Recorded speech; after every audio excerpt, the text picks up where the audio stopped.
Il y a 250 ans, Franck Ferrand sur Europe 1, au cœur de l'histoire. il y a 250 ans, la Lorraine devenait française. Gersande, notre auditrice, s'est chargée de nous le rappeler. Franck Ferrand nous raconte aujourd'hui les circonstances de ce rattachement. Bonjour Franck. Bonjour Ombline, bonjour à tous. En effet, je le disais dès ce matin à 6h25 chez Thomas Soto, le 23 février 1766 a vu mourir le dernier duc souverain de Lorraine, qui était un ancien roi de Pologne, mais se trouvait être surtout le beau-père du roi Louis XV, Stanislas Legiński. Du même coup, ce jour-là, au terme d'un accord diplomatique dont je vais vous parler là à l'instant, la Lorraine est revenue définitivement dans le giron de la France.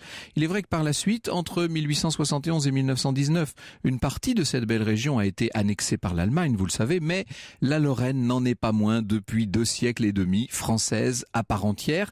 Pierre-Hippolyte Pénet, qui est le commissaire de l'exposition nancéenne La Lorraine pour Horizon, est notre invité cet après-midi. Et tout à l'heure, vous répondrez à la question de Patrice sur les origines de la Lorraine. Eh bien, si vous le voulez, et ça sera l'exception qui confirme la règle, je vais commencer l'émission d'aujourd'hui par la réponse à cette question, car plus qu'une conclusion, il m'a paru que ça pouvait faire une excellente entrée en matière.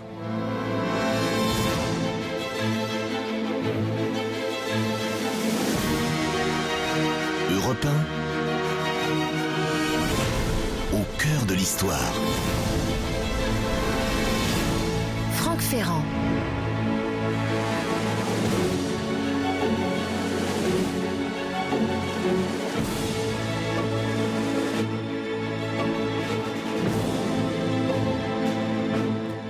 Entre 50 et 52 avant Jésus-Christ, la Gaule, je ne vous apprends rien, est conquise par les légions de César.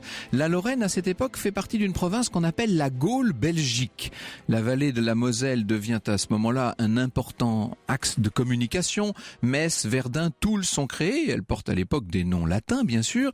Et ce sont les Francs qui, conquérant la Gaule belgique au 5-6e siècle, vont créer un nouveau royaume, l'Austrasie, un royaume qui s'étend de la Champagne jusqu'au pays de la Meuse et de la Moselle.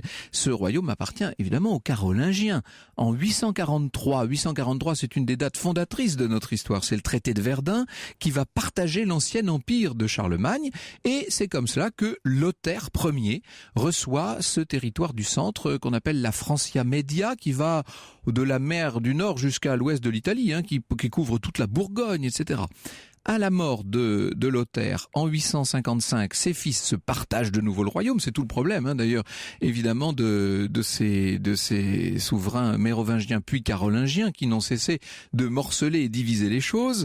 Lothaire II reçoit le territoire qui va de la mer du Nord jusqu'aux sources de la Meuse et de la Moselle. C'est la naissance, Lotharingie, c'est la naissance de ce nouveau royaume, cette Lotharingie, qui quelques années plus tard va être intégrée à la Francie orientale, qui sera le noyau du futur Saint-Empire romain germanique. C'est aussi ça l'origine du caractère germanique initial de cette région. Donc vous comprenez comment cette Lotharingie est germaine d'une certaine manière. Au début du Xe siècle, le duché de Lorraine, Lotharingie, ça finit par donner Lorraine, est créé. Il s'étend de la mer du Nord jusqu'aux sources du Rhin. Et puis la Lorraine est divisée en 2 régions. Le duché de Haute-Lorraine, c'est ce qu'on appelle nous notre Lorraine actuelle. Et puis le duché de Basse-Lorraine qui comprend jusqu'aux villes d'Aix-la-Chapelle et de Liège. Au fil des siècles, le royaume de France ne va avoir de cesse de prendre le contrôle des territoires lorrains. Vous savez qu'en 1420, Charles II de Lorraine va marier sa fille, son héritière, Isabelle, à l'héritier du duché de Bar, un certain roi René, le bon roi René, qui était le fils de Yolande d'Aragon, vous savez. 50 ans plus tard environ, Charles le Téméraire, le duc de Bourgogne, s'empare d'un certain nombre de places fortes lorraines, et à ce moment-là, René II va s'allier à Louis XI pour essayer de déjouer les plans du Bourguignon, qui meurt déchiré par les loups en 1477. En 1552, c'est Henri II, roi de France, qui va annexer les 3 villes de Metz, Toul et Verdun, ce qu'on appelle les 3 évêchés. Au XVIIe siècle, Nancy va être prise par Louis XIII, puis Louis XIV va occuper l'ensemble de la Lorraine, mais c'est donc en 1766 seulement, sous le règne de Louis XV, que la Lorraine devient définitivement française. Je vous explique comment dans un instant.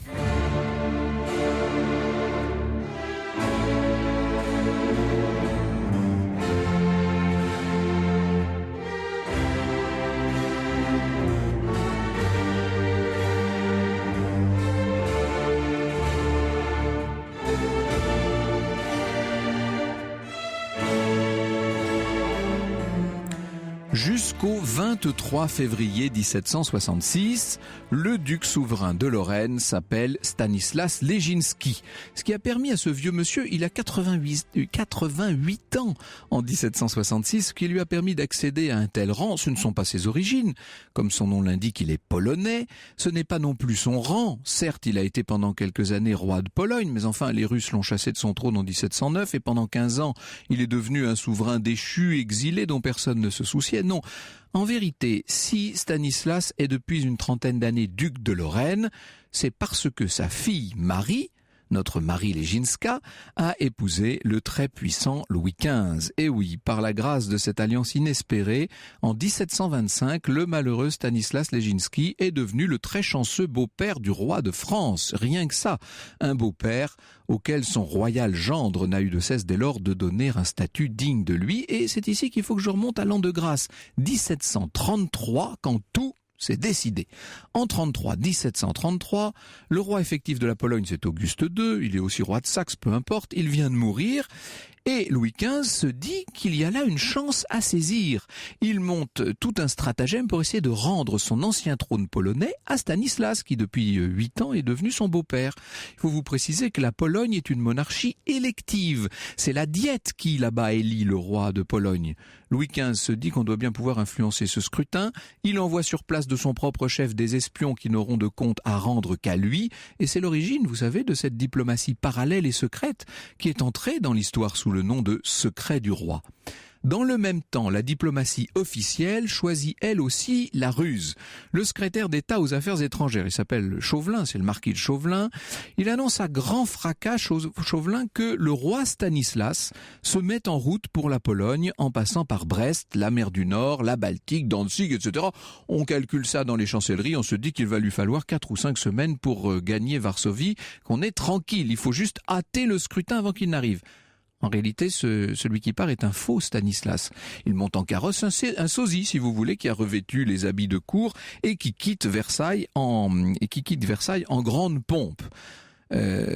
Pendant ce temps, le vrai Stanislas, lui qui est déguisé en voyageur de commerce, tout à fait simple, il monte dans une voiture rapide et légère, il va passer directement par Cologne, Hambourg, Berlin, il gagne l'Oder. Là, l'ambassadeur de France à Varsovie, le comte de Monty, l'attend. Stanislas traverse le fleuve, il change ses vêtements, il reprend son grand habit, il barre sa poitrine du cordon bleu du Saint-Esprit pour bien montrer qu'il est le candidat officiel du roi de France, ça fait toujours son petit effet, et le voilà donc qui entre à Varsovie le 8 septembre. 8 septembre, 2 jours avant la date fixée pour son élection. On est en 1733. Bien joué, monsieur Stanislas. Le 11 septembre de cette année 33, il est élu à la Diète à une large majorité et pour la seconde fois, donc, le voilà roi de Pologne. Seulement 2 jours après son installation au château de Varsovie, les avant-gardes russes s'approchent de la Vistule. Le nouveau roi décide de se réfugier à Danzig, à Gdansk diraient les Polonais. Entre-temps, son rival soutenu par Vienne et Saint-Pétersbourg est proclamé roi de Pologne sous le nom d'Auguste III. Et la France aussitôt en profite pour entrer en guerre contre l'empereur Charles VI. C'est ce que voulait Louis XV, ça tombe bien. On ne déclare cependant pas la guerre à la Russie, notez-le bien. C'est le début de ce qu'on va appeler la guerre de succession de Pologne. Alors, Louis XV se garde bien d'aller indisposer les Russes et c'est la raison pour laquelle il ne va pas envoyer de renfort à son beau-père qui reste assiégé dans Danzig. Stanislas va finir par devoir s'enfuir. Il se déguise encore, cette fois en paysan, et il va devoir se faufiler comme il peut, fuir pendant 6 jours et 6 nuits, aidé par un espion de Louis XV. Finalement, la France, dans la guerre de succession, est en position de force. Elle impose la signature d'une paix favorable à Versailles. À l'époque, en 1735, celui qui a la haute main sur le gouvernement en France, c'est l'ancien précepteur du roi, c'est le cardinal de Fleury. Et il propose à Louis XV une solution qui pourrait présenter le grand intérêt de résoudre en même temps la question polonaise et la question lorraine. Parce que ce qu'il faut vous dire, c'est qu'il était question que le jeune duc de Lorraine, François III, épouse la fille et l'héritière de l'empereur, l'Autrichienne Marie-Thérèse. Gros problème pour la France, vous imaginez bien. Un problème qui avait justifié la guerre. Eh bien, Fleury pense avoir trouvé la solution.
Extrait de la bande originale du film Barry Lyndon de Stanley Kubrick sur Europe 1, piano trio numéro 2 opus 100 de Schubert. On vous retrouve, Franck Ferrand, pour la suite de votre récit sur Stanislas de Leżinski.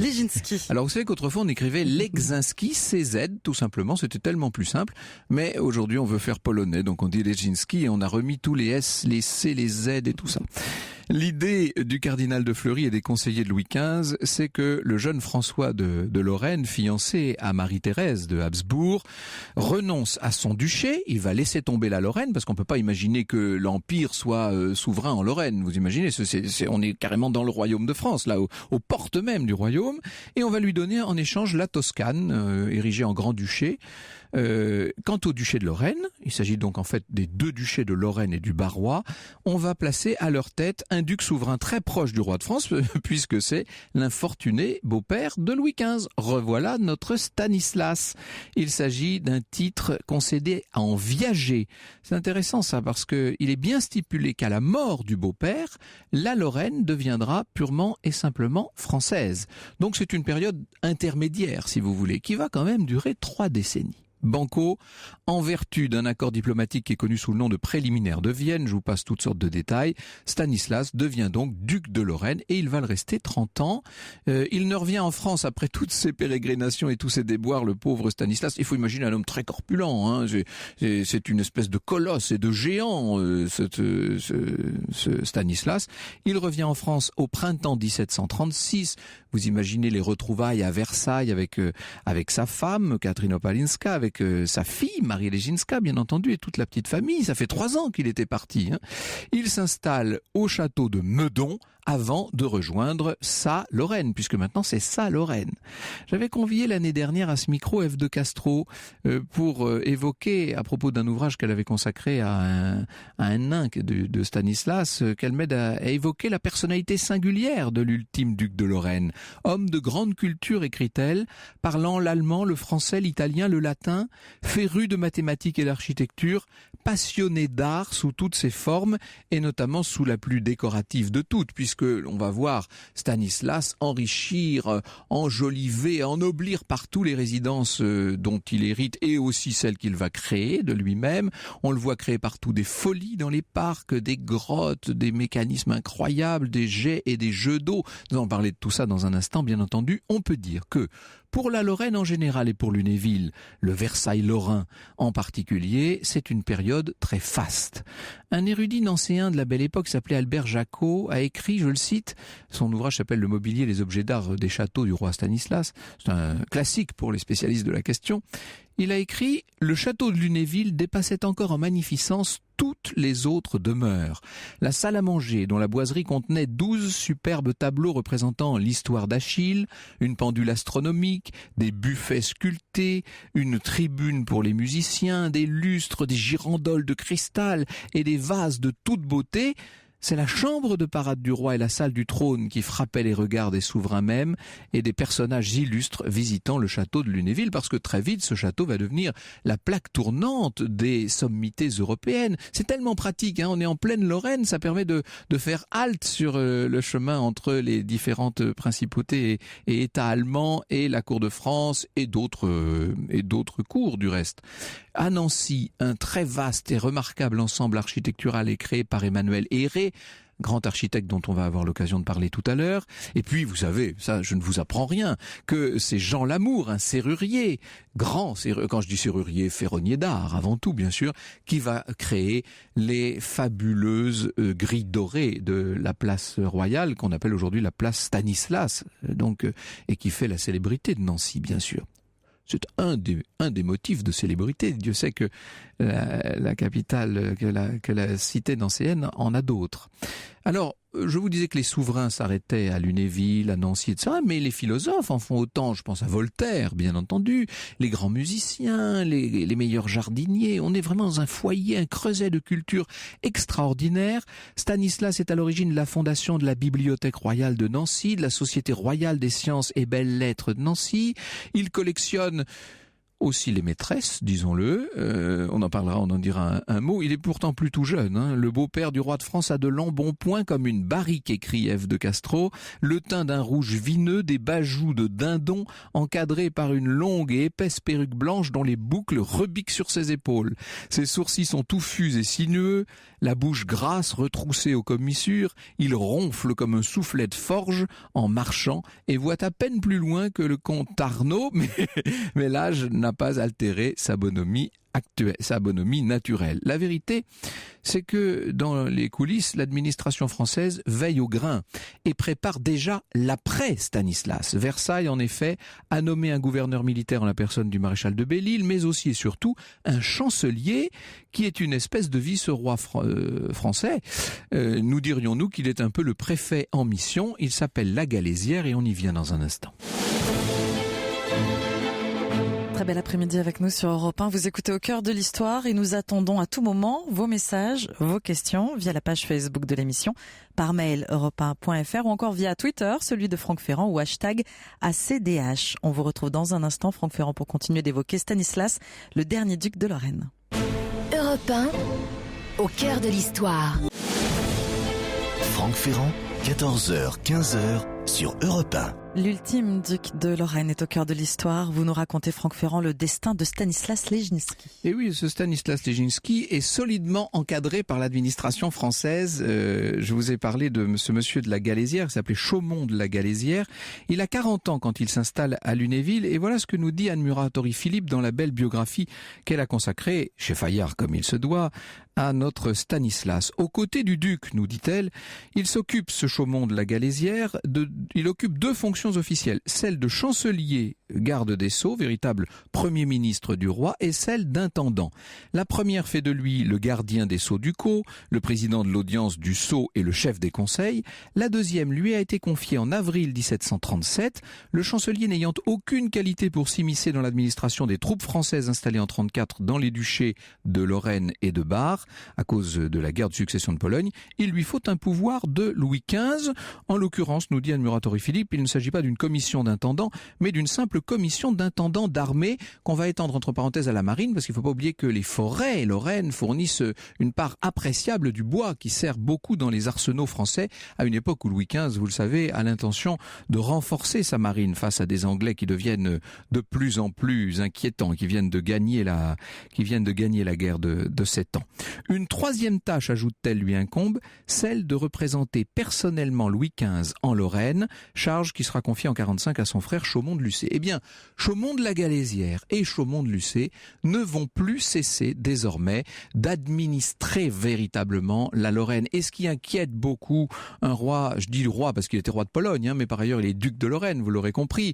Ce qui inquiète beaucoup Stanislas, c'est le sort qu'on va réserver à toutes ces créations, notamment architecturales et de jardins, car il a enrichi considérablement la région, il a fait œuvre d'urbaniste, il a fait œuvre de bâtisseur, il est un petit peu un Louis XIV local, en petit si je puis dire, quoique pas si petit que ça, et il se demande ce qu'après lui, parce qu'il commence à avoir 80, 82, 85 ans, vous imaginez, il se dit mais qu'est-ce que tout ça deviendra, que vont faire les Français de toutes mes merveilles. Et il n'aura de cesse de demander à sa fille, la reine Marie, de peser le plus possible sur son mari, sur le roi Louis XV, pour obtenir des garanties sur ce que vont devenir les biens extraordinaires et les décors fastueux de la cour de Lunéville et de Nancy.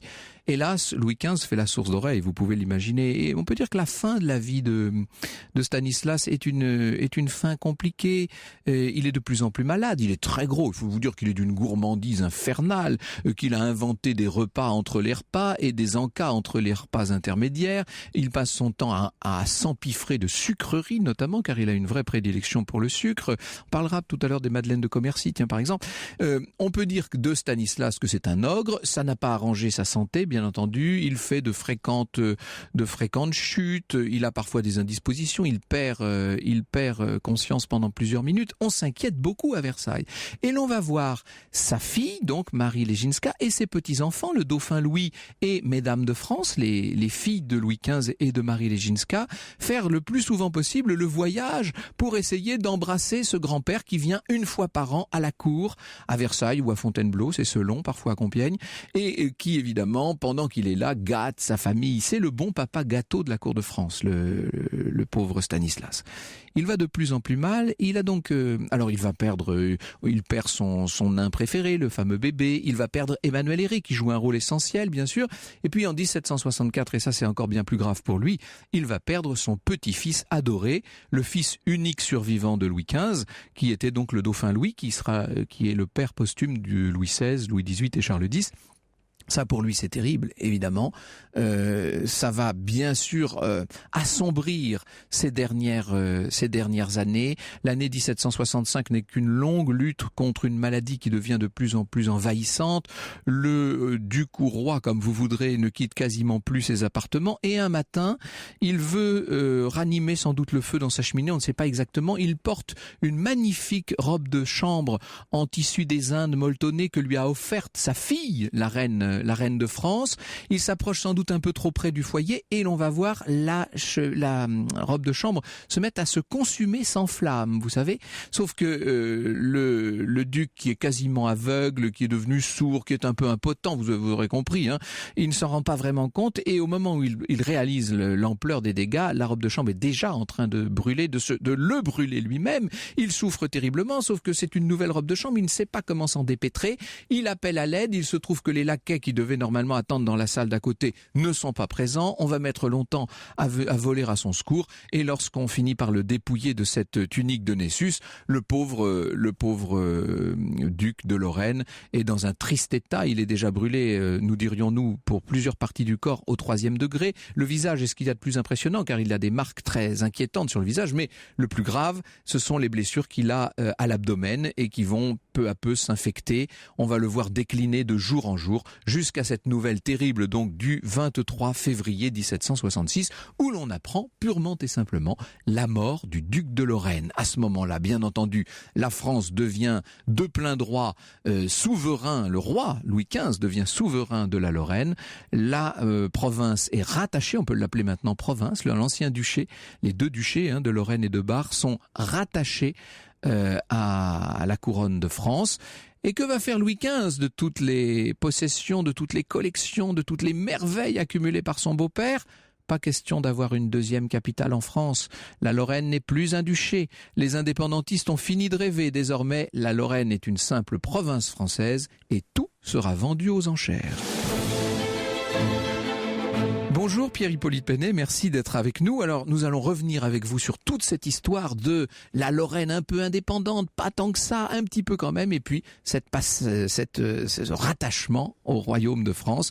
Les Lorrains ont en quelque sorte, en tant que citoyens français, 250 ans aujourd'hui. L'histoire sur Europe 1, c'est avec Franck Ferrand. Franck Ferrand, 14h, 15h sur Europe 1. Au cœur de la Lorraine cet après-midi, Franck Ferrand, une fois n'est pas de coutume, vous avez commencé cette émission par le retour aux origines. Oui, pardon, j'ai grillé le retour aux origines. Les origines de la Lorraine, précisément, mais votre équipe formidable, d'une extrême réactivité et rapidité, ils vous ont trouvé, vos collaborateurs, un autre retour aux origines, et on reviendra sur les origines de la quiche lorraine. Ils sont incroyables. Il faut saluer Lorena, Christophe et Pierre-Louis parce que ils ont eu très peu de temps là pour réagir, mais je trouve ça formidable. Bravo. Et ce sera donc à la toute fin d'émission. Pour le moment, pour parler du dernier duc de Lorraine et du rattachement de la Lorraine à la France, vous recevez le conservateur du patrimoine chargé des collections 15e, 18e siècle au Palais des Ducs de Lorraine, Pierre-Hippolyte Pénet. Alors, je parlais, Pierre-Hippolyte, il y a quelques instants, de cette mort terrible, d'ailleurs, de Stanislas. Il va mettre combien de temps pour agoniser? Un peu plus de 15 jours, pour mourir, tout à fait. Donc, il fait cette chute le 5 février à Lunéville.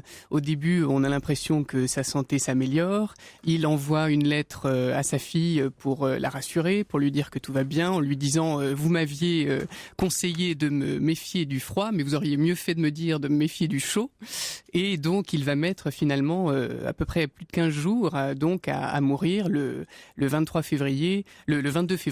On envoie une lettre à Versailles en disant que sa santé est au plus mal et que voilà, on sent la fin venir. La pauvre reine Marie, entre nous, elle aura perdu en très peu de temps son fils, le dauphin Louis, et son père, qui était, disait-elle, avant, quand ils étaient encore tous les deux en pleine forme, qui étaient les deux hommes de sa vie. C'était gentil pour le roi Louis XV, mais enfin, cela dit, il vivait sa vie, le roi Louis XV. Alors c'est vrai que c'est très important important et ça apparaît particulièrement dans les oraisons funèbres de Stanislas, où les ecclésiastiques mettent particulièrement l'accent sur le rôle du dauphin, donc sa mort qui arrive juste avant celle de Stanislas, et sur la relation très particulière qu'ils avaient bâtie ensemble. Il faut dire que le dauphin était assez peu proche de Louis XV, évidemment, puisqu'il était plutôt du côté du parti dévot, et il avait tissé un lien très beau, très fort avec son grand-père, voilà, avec qui il avait une correspondance très très fournie. Il échangeait sur l'éducation de ses enfants, sur la politique. Et on a même, nous, au musée Lorrain, un très beau dessin du dauphin qu'il a envoyé à son grand-père. Donc une relation très importante entre les deux personnages. Vous êtes en train de préparer au musée Lorrain, justement, une exposition qui va ouvrir cet été, c'est ça ? Alors c'est ça, tout à fait. Donc une exposition qu'on a appelée la Lorraine pour Horizon, donc tout un programme.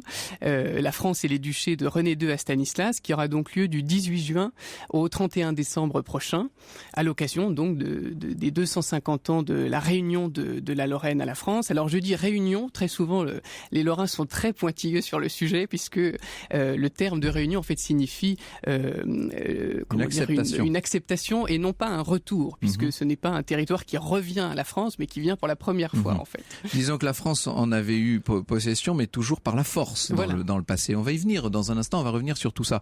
Quelques mots peut-être si vous le voulez sur la personnalité de Stanislas et sur le devenir de collections qui vous sont chères, j'imagine, puisque vous en êtes le conservateur, vous, aujourd'hui. Bien sûr. Alors, nous avons la chance d'avoir un certain nombre de collections qui lui sont consacrées, qui seront présentées, bien entendu, dans cette exposition. Des souvenirs personnels du duc, des grands tableaux qui sont commandés par Chaumont de la Galésière, précisément, et qui sont extrêmement intéressants. Donc, l'espèce de chancelier qui était une sorte de comment dirais-je, de tête avancée, de tête de pont des Français. Oui, voilà, des Français, tout à fait. Et qui joue vraiment un rôle extrêmement intéressant, donc, pour cette préparation de la Réunion à la France, puisque finalement c'est vraiment Stanislas, c'est vraiment un duc de transition finalement. Donc on a la chance en effet d'avoir un certain nombre d'œuvres très intéressantes, alors qui lui sont plus ou moins attribuées. On a une pipe de Stanislas, on a même un morceau de cheminée qui est censé être un morceau de la cheminée à laquelle il s'est brûlé. Le donc pauvre, oui. Il y a toute une légende aussi évidemment. C'était un monsieur de 88 ans qui était, je ne sais pas si j'ai suffisamment insisté là-dessus, il était devenu très obèse. Oui, tout à fait. On ne pouvait, il fallait plusieurs laquais pour l'aider à se déplacer. Enfin, il était vraiment devenu très gros parce qu'il était très gourmand. Il était très gourmand, c'est vrai, tout à fait. Alors évidemment, il avait tous les problèmes inhérents à ce défaut en quelque sorte. Donc il avait la goutte évidemment et de grands problèmes de santé. Il était donc très gourmand comme vous l'avez dit. Alors on lui attribue un certain nombre les de fameuses madeleines de Commercy. Les madeleines de Commercy. Alors cette histoire est assez amusante. Donc on est au château de Commercy, qui est une de ses résidences, un soir où il reçoit des invités, et donc le pâtissier se dispute avec le maître d'hôtel, claque la porte et s'en va, et donc on fait appel en catastrophe à une petite servante qui est là, et donc qui vient voir Stanislas et lui dit mais si vous voulez je peux essayer de faire quelque chose, et donc elle lui crée cette nouvelle pâtisserie, et ravi, Stanislas lui demande après quel est son prénom, et donc elle s'appelle Madeleine, et il baptise le gâteau Madeleine de Commercy. Et voilà d'où ça vient, les petites madeleines, bien avant Proust. Hervé nous demande via Facebook si c'est vrai que le baba au rhum a été inventé également par Stanislas, qui avait proposé de mettre du vin puis du rhum sur un kouglof qu'il trouvait trop sec. C'est la légende, en tout cas, on n'en est pas vraiment sûr, mais en tout cas c'est exactement ça. On dit que Stanislas, on lui aurait servi donc un kouglof qu'il aurait trouvé trop sec, il aurait donc arrosé d'alcool et baptisé Baba, puisqu'il était en train de lire les aventures d'Ali Baba. Alors voilà. Pardon de revenir à des choses nettement plus sérieuses, mais Jules via Twitter nous demande si en vérité Stanislas n'aurait pas plutôt contribué à effacer tous les signes de l'indépendance du duché de Lorraine. À mon avis, là, on confond le rôle personnel de Stanislas et celui de son chancelier, en vérité. Alors oui et non. En même temps, c'est vrai que Stanislas est tout à fait conscient qu'à sa mort, les duchés doivent revenir à la France, et donc il prépare lui-même ce rattachement. Alors ça apparaît particulièrement à travers l'urbanisme de Nancy. Donc il joue un rôle évidemment extrêmement important dans la refonte de l'urbanisme nancéen. Il crée donc cette fameuse place, l'actuelle place Stanislas, qui était à l'époque la place royale et qui était dédiée à son gendre Louis XV. Alors ça, c'est vrai que au centre se trouvait la statue statue de son gendre, créée par Guibal et Sifflé, et tous les contemporains ont remarqué que c'était absolument extraordinaire, puisque c'était la première fois qu'un duc souverain érigeait une statue à un monarque étranger, finalement. Et voilà, oui, bien sûr. Il faut reconnaître qu'il y avait une ambiguïté dans la situation assez étonnante. Alors, j'ai parlé du château de Lunéville. Nous avions fait d'ailleurs, il y a une dizaine d'années maintenant, le temps passe, nous avions fait une émission en direct du château de Lunéville avec Guillaume Vassaux à l'époque. Et c'était assez étonnant puisque nous déambulions au milieu de ce qui malheureusement ressemblait en partie à une ruine, car il y avait eu le grand incendie de Lunéville qui a beaucoup dégradé ce Versailles lorrain. Il n'y a pas que Lunéville. Il faut peut-être faire une sorte de tour d'inventaire comme ça de ce qu'a créé et de ce qu'a laissé Stanislas aux Lorrains. Alors, lorsque Stanislas arrive donc en Lorraine, il va s'installer à Lunéville, qui avait été construit par le duc précédent, donc Léopold. Léopold, bien sûr. Donc construit par Germain Beaufranc. Le père de celui qui allait devenir l'époux de l'impératrice Marie-Thérèse, en fait. Voilà, tout à fait. Et donc Stanislas récupère un certain nombre de résidences qui existent déjà et en fait construire d'autres. Donc on a évidemment Lunéville, on a tout au fond du parc de Lunéville le pavillon de Chanteux, qui est un petit peu le grand Trianon de Lunéville. On a également Ainville, Jolivet, on a Commercy qu'on a évoqué, et puis le pied-à-terre en quelque sorte. Autant de petits Marly, si l'on veut. Exactement, tout à fait. C'est d'ailleurs la comparaison est faite à l'époque, puisqu'on a vraiment des liens évidents dans ces résidences. Et son pied-à-terre à Nancy, en quelque sorte, qui est le château de la Malgrange, qui est à côté de sa nécropole, Notre-Dame de Bon-Secours. Où réside beaucoup sa favorite, il faut le dire. Voilà, le plus notamment souvent. Madame de Boufflers, tout à fait, qui est donc la fille en réalité du marquis de Beauvaucran. Alors c'est une histoire assez amusante puisque le duc précédent Léopold avait comme favorite la mère de Madame de Boufflers, donc on est en quelque sorte favorite de mère en fille dans la famille de Beauvaucran. C'est un emploi comme un autre. Voilà, tout à fait. Et donc tout à fait cette Madame de Boufflers va rester jusqu'à la fin de ses jours auprès de lui, puisque sa femme Catherine elle meurt avant. Il n'y a pas que des résidences de plaisance que l'on doit au roi et duc Stanislas. Il y a aussi pas mal d'améliorations dans il a fait agrandir, redécorer, même bâtir certaines églises aussi, il faut le dire. Oui, alors notamment donc l'église Notre-Dame de Bon-Secours qu'on évoquait. Alors pourquoi en fait tous les ducs de Lorraine étaient traditionnellement enterrés dans l'église des Cordeliers, qui fait aujourd'hui partie de l'ensemble du musée lorrain, où se trouvent toujours donc les restes de tous les ducs de Lorraine. Et donc Stanislas décide de manière assez judicieuse de ne pas s'y faire enterrer, puisqu'il considère qu'il ne fait pas partie de cette famille. Et donc il va choisir une autre église, Notre-Dame de Bon-Secours, qui est une église à la sortie de Nancy, qui a été construite au départ, c'était la chapelle des Bourguignons, puisque c'est là qu'on a enterré tous les Bourguignons qui étaient morts lors du siège de Nancy. Et donc il décide de faire reconstruire l'église dans un style magnifique baroque par son architecte Héré. La voûte est peinte par le peintre provençal, et donc c'est dans cette église qu'il va faire enterrer son épouse, lui-même, et même Marie Lesinska, on verra son cœur, afin qu'il reste auprès de ses parents. Très peu de temps avant cet accident stupide qui finirait par lui coûter la vie, on raconte que Stanislas s'était arrêté longuement pour prier à la mémoire de son petit-fils, le dauphin, qu'il était resté donc très longtemps à Notre-Dame de Bon-Secours, et quand il en est sorti, sa favorite, Madame de Boufflers, commençait à en avoir assez. Elle lui dit: mais enfin mon ami, que faites-vous? Et il lui dit: oh madame, j'ai longtemps songé, car je me disais que je serais très bientôt ici et sous terre. Il y avait donc chez Stanislas la pleine conscience, bien entendu, d'arriver au terme de sa vie et de devoir bientôt remettre sa Lorraine au roi de France. L'histoire sur Europe 1, c'est avec Franck Ferrand.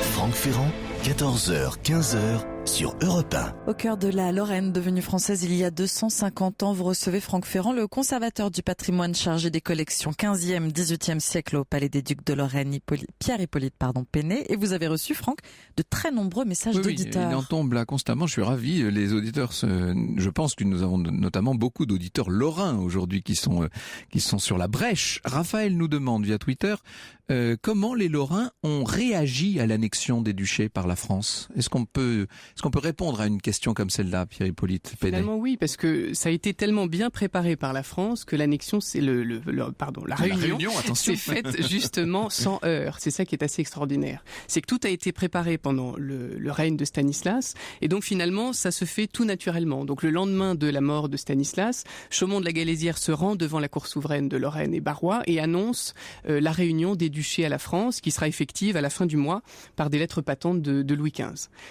Et que sont devenus, demande Frédéric, les appartements de Stanislas à Nancy?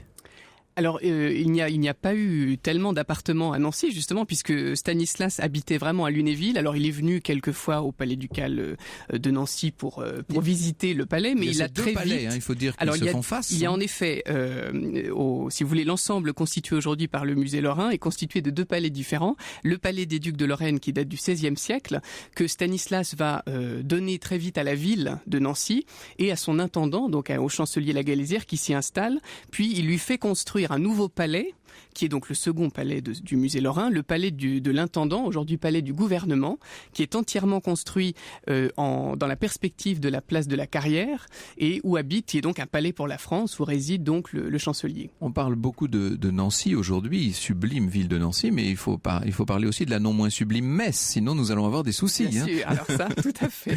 Cette ville était un peu mise au second plan sous le règne de Léopold et de Stanislas. Alors c'est vrai que Nancy était la capitale. Alors la différence évidemment, c'est que Metz n'est pas rentrée dans le royaume de France au même moment. Donc ça c'est très important.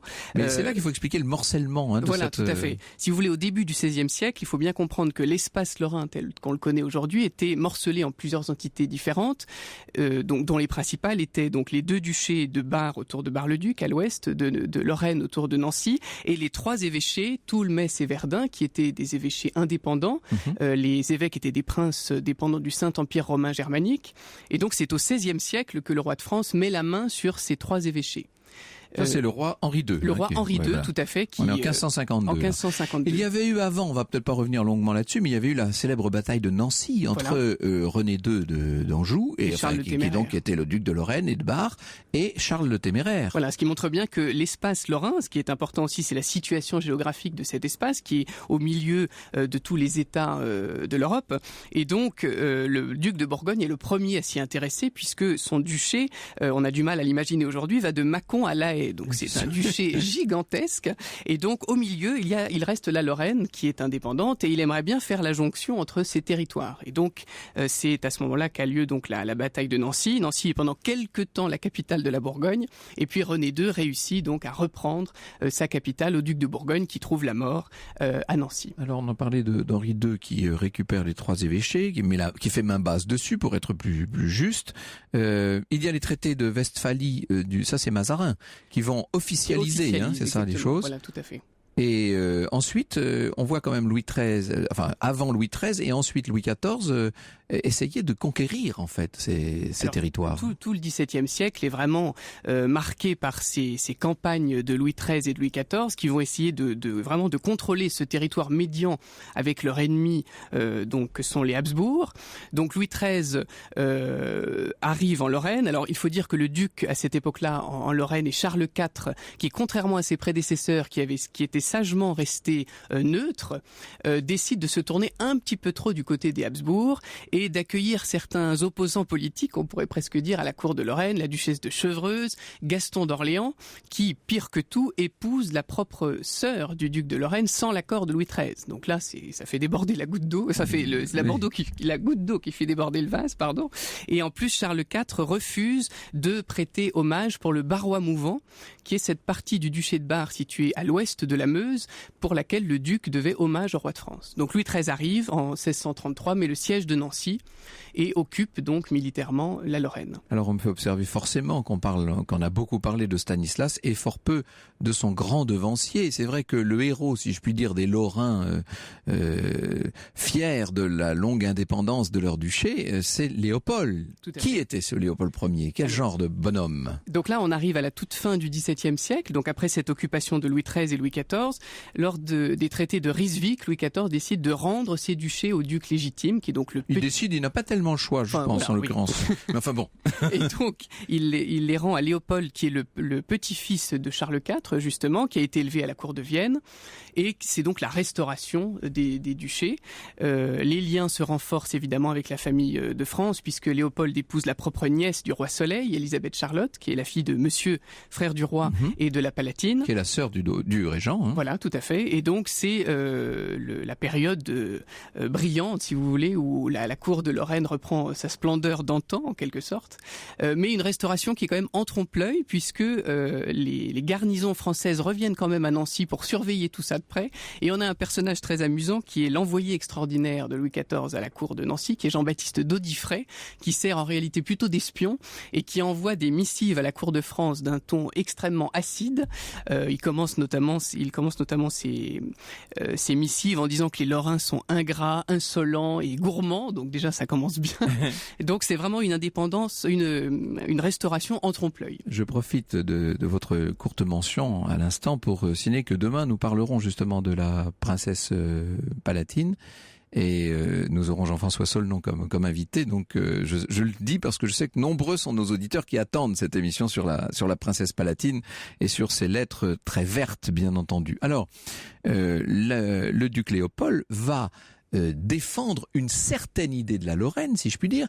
Est-ce qu'il y a une résurgence de cette germanité dont je parlais tout à l'heure? C'est toute l'ambivalence et tout le côté passionnant de cette région. Hein. Oui, alors son but, c'est vraiment de reprendre, pour éviter les erreurs de son grand-père, reprendre cette politique de neutralité entre l'Empire et la France. Alors on a quand même des résurgences d'éléments extrêmement lorrains, notamment la procession du 5 janvier qui est réactivée. Alors cette procession, le 5 janvier, c'est la bataille de Nancy, donc où Charles le Téméraire avait trouvé la mort. Et donc, les ducs de Lorraine faisaient tous les ans une procession dans Nancy en mémoire de cette victoire. Cette procession est interdite pendant toute l'occupation française. Et donc, Léopold la remet au moment de son retour. Donc, on a quand même une identité lorraine qui ressurgit à ce moment-là. Et donc, c'est de ce règne et de cette époque que datent les grandes fondations, hein, pour le coup, les grands palais, etc. Voilà, tout à fait. Alors, c'est vrai que Léopold est quand même très influencé, comme un certain nombre de pays d'Europe, par la cour de France. Donc, il veut se faire créer un palais qui soit digne de son rang. À l'époque, il réside pour le coup, au palais ducal de Nancy, qui est un palais du XVIe siècle, donc il trouve qu'il n'est plus vraiment à la mode. Et donc, il commande à son architecte Beaufranc un nouveau Louvre. Donc, le terme déjà montre bien le modèle français. Et il fait détruire les 3/4 du palais de la Renaissance à Nancy, ce qui est quand même assez extraordinaire. La vieille collégiale Saint-Georges où étaient enterrés les ducs avant d'être au Cordeliers. Et il commence à jeter les bases de ce nouveau Louvre, mais les garnisons françaises arrivent et, refusant de rester à Nancy, il quitte le palais ducal pour aller à Lunéville. Donc c'est le début de l'âge d'or de Lunéville et la fin de l'âge d'or du palais ducal de Nancy. Alors cette période extraordinaire est suivie par celle dont nous venons de parler, sur laquelle je vous propose de ne pas revenir. Mais après Léopold, bon, on est très peu de temps avant la Révolution. Qu'est-ce qui va se passer pendant la Révolution en Lorraine ? Alors, dans les années 1780, la Lorraine est divisée en 2 entités administratives, si vous voulez, la généralité de Nancy et la généralité de Metz. Donc on a encore 2 structures et un certain nombre de petits États indépendants qui sont vraiment de petite taille, mais qui sont encore indépendants, qui appartiennent à des princes germaniques, notamment la principauté de Salm.